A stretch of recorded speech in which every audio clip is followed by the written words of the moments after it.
So once we have shallowed our hands and arms in the downswing, we've transferred a little force into that lead foot.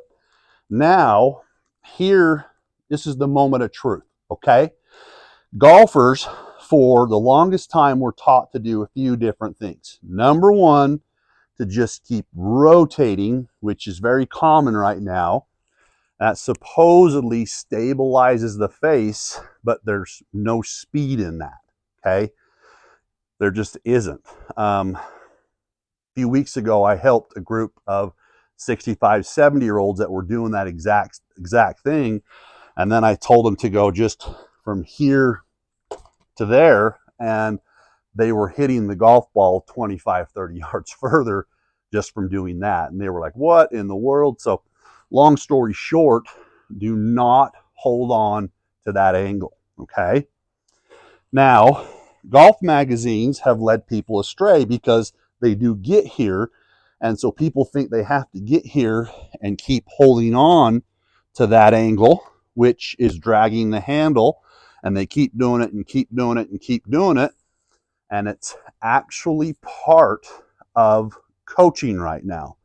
But what they have had to add in is golfers now need to turn that lead wrist down to hit the golf ball straight. Now, trust me on this when I say you're setting yourself up for injury. There's going to be all kinds of issues with your tendons and your wrists when you do this. I have friends that have blown their wrists completely up, or they've been out of the game for a while. I was injured.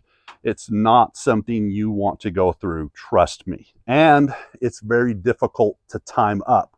Now, what led me astray was I was told to go here and then try to whip the club face shut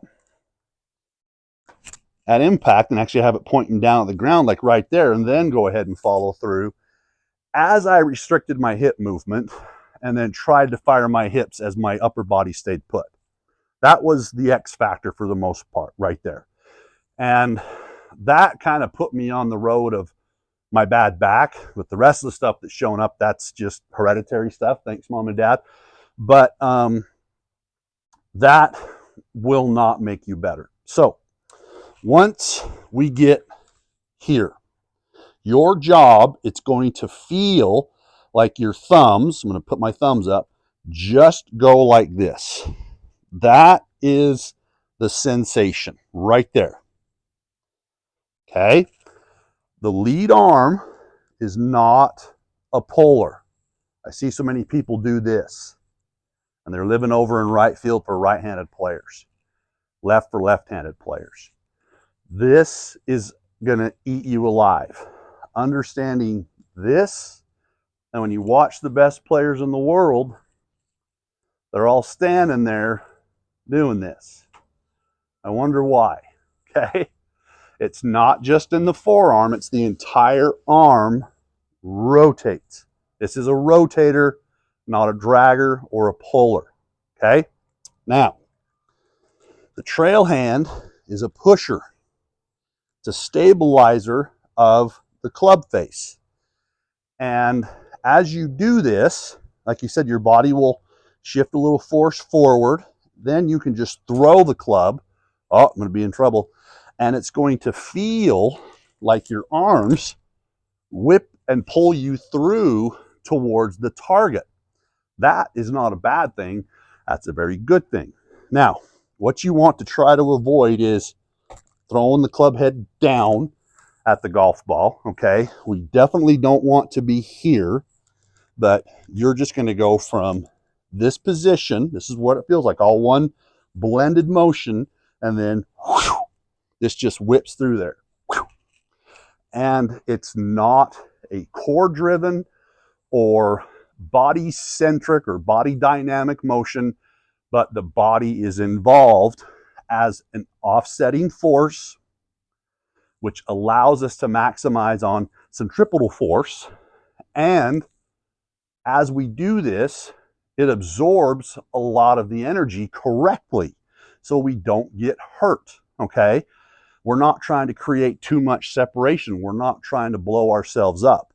So again, here, boom, here, boom. You're going to be on the proper angle of approach because your golf ball is going to be in the right position.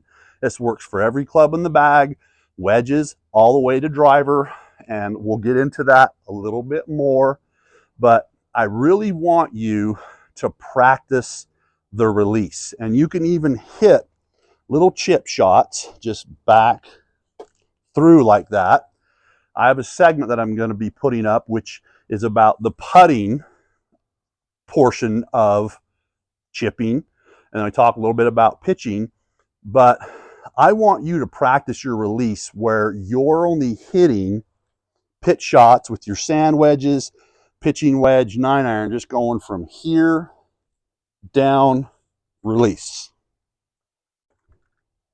Here, down, release. And I think you're going to go, wow, this is the simplest way I've ever learned how to swing the golf club. Remember, your back stays to the target for what you feel is as long as possible, okay?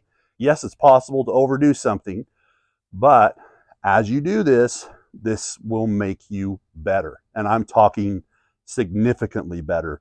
Your ball flight's going to be tighter.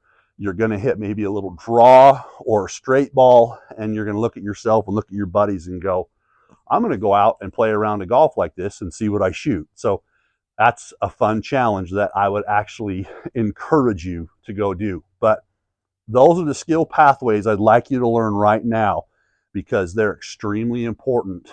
And I'll add more, but right now, that's where I want you to live.